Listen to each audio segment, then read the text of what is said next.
So yeah, what I want to talk a little bit about today is some of our work around involving students in the design of learning content. As you say, I work in a large e-learning group that is focused on health, and we've been developing multimedia content really for about 15 years or so, and releasing that openly, using a participatory design type approach, like the one shown here. So the content we develop, it's not quite micro-learning in the sense we've just heard about, but these are small, highly focused learning resources that use a mixture of media. And we've really stuck with that over the time because they've proved to be so effective with our students, and our students like them so much. We now have a catalogue of about 200 of these resources that are openly available, and that's been a very important part of our work as well, to make these openly available really for use throughout the world. And you're very welcome to go and have a look at our site called Helm Open. If you just search for Helm Open, it will come up. And our resources are there for you to have a look at.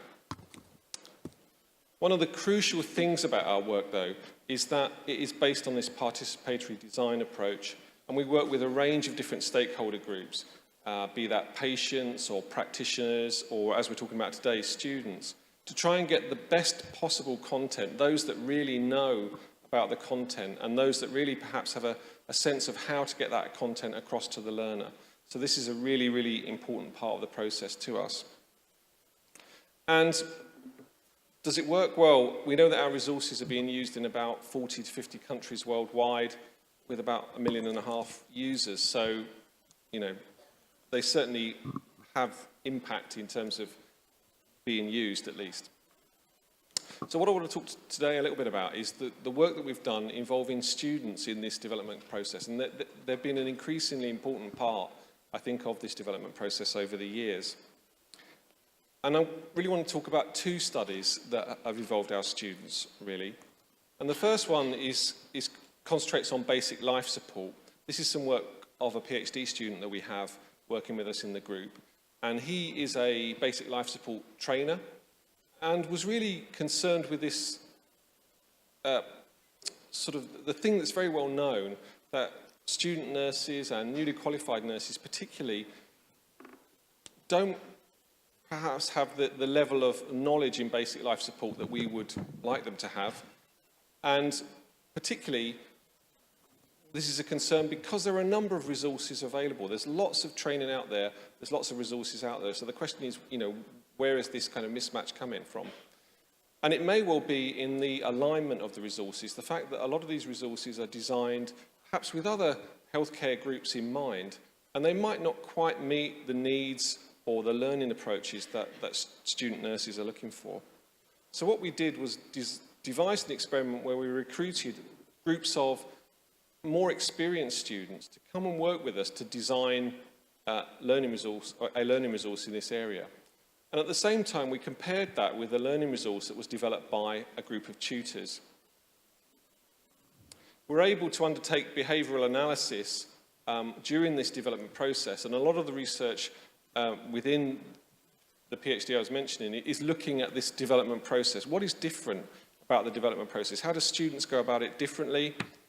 What sort of things do they consider to be important? I'm not going to say so much about that today, but just a couple of sort of highlights there. One of the things he looked at was the group dynamics using Tuckman's group sort of stage analysis. You may be aware of that in terms of how groups work, forming ideas, storming ideas together, finding out what works. Certain ideas coming to the front and becoming normalized or norming, and then performing, actually looking at ways to address those issues.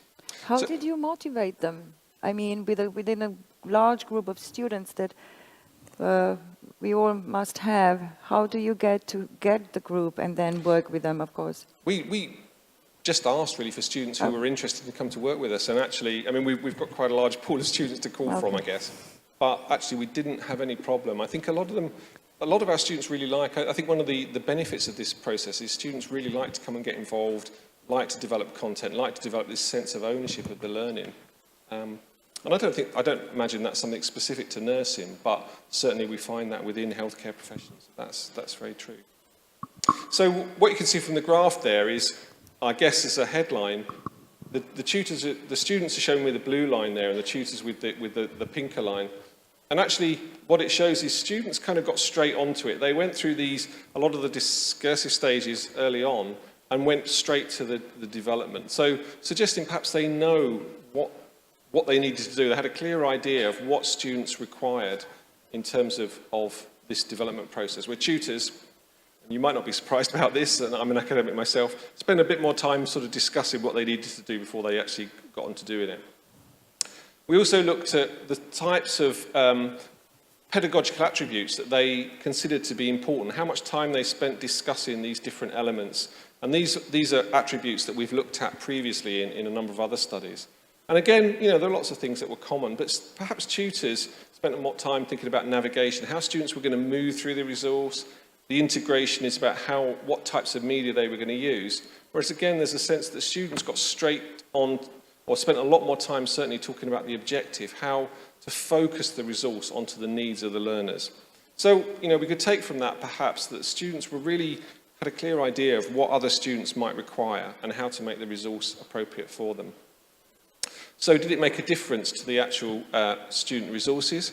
Well, we went on to develop both of these resources and actually deliver them to different groups of students. So these are now delivered to newer students, and the students were given one of the two resources to use. They didn't know whether they were getting a tutor-developed or a student-developed resource.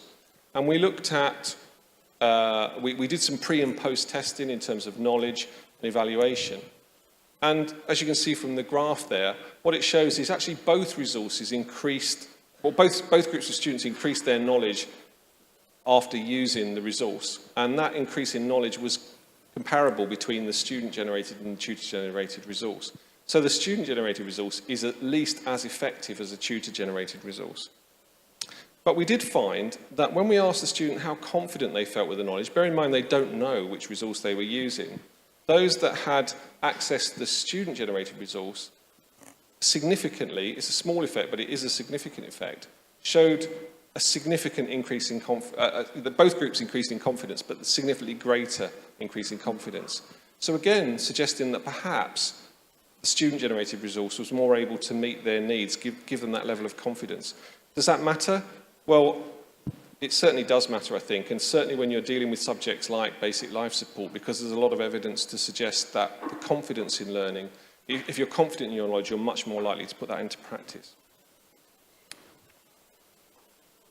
So the second study I just want to mention very briefly is a project called Should, hence the title of the paper, which looks at supporting healthcare professionals who are working with people with a learning disability.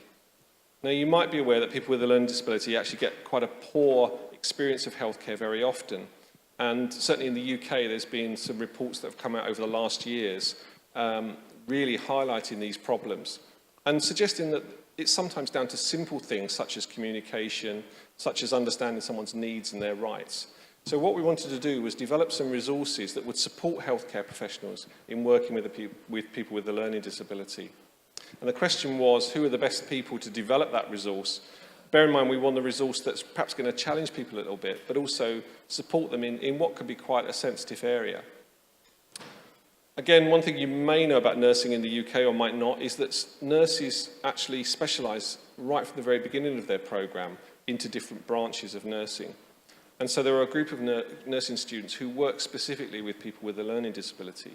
So what we actually were able to do was recruit, in this case we recruited 50 student nurses from 7 different institutions in fact, to develop a series of resources around what's it like to work with people with a learning disability, how do we make sure that we're meeting their needs and respecting their rights and so on.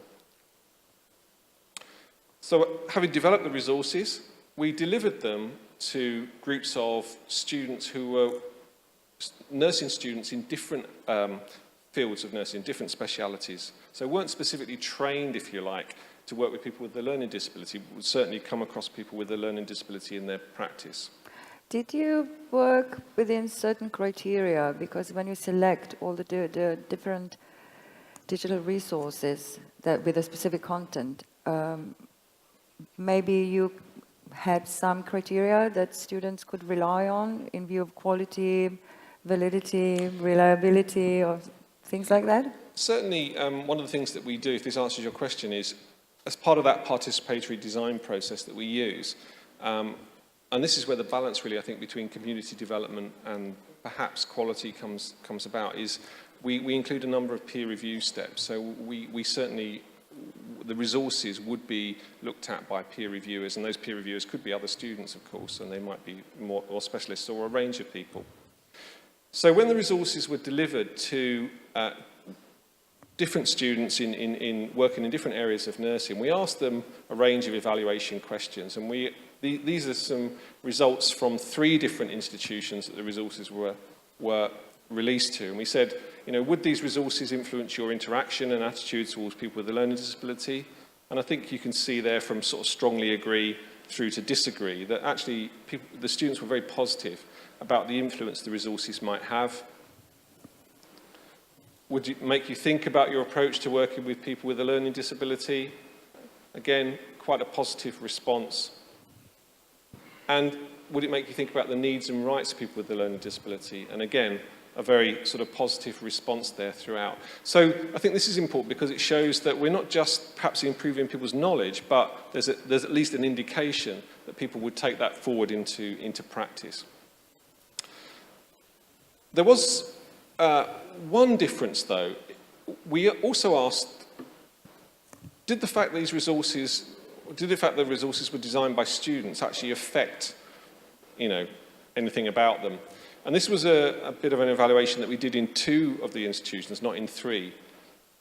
And what we found was, and this is from, yes, strongly for the better through to strongly for the worse, if you like, that again, students were very positive between these 2 institutions here, the blue and the red institution.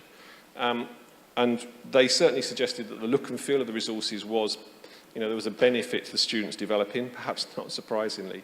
But when we looked more specifically at content and said, what about the integrity and reliability of the resource? Again, it was positive, but in one institution, the students were far more positive than in the other. And also in terms of how the content might address issues of kind of ethics and morals, again, students in one institution were more positive than the other. Now, we don't quite know the reason for that, but these institutions are very similar.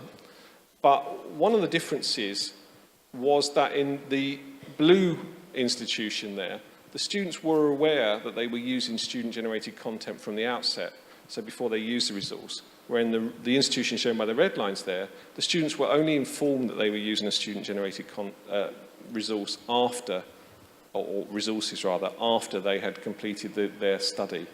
So again, it seems to suggest that they like student-generated content, but really they want to be, you know, be given the context of that use.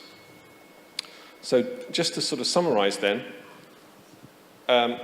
student content is, in this case, at least as effective as tutor-generated content, has the possibility, at least, to influence practice and application, but perhaps the context of use is very important, and we need to consider that. I'm afraid there is a horrendous plug at the bottom there as well. If you want to know more about the participatory design approach, we are running a MOOC that starts in February on the Future Learn platform, and obviously we'd be very pleased to see you all there. So thank you. Thank you.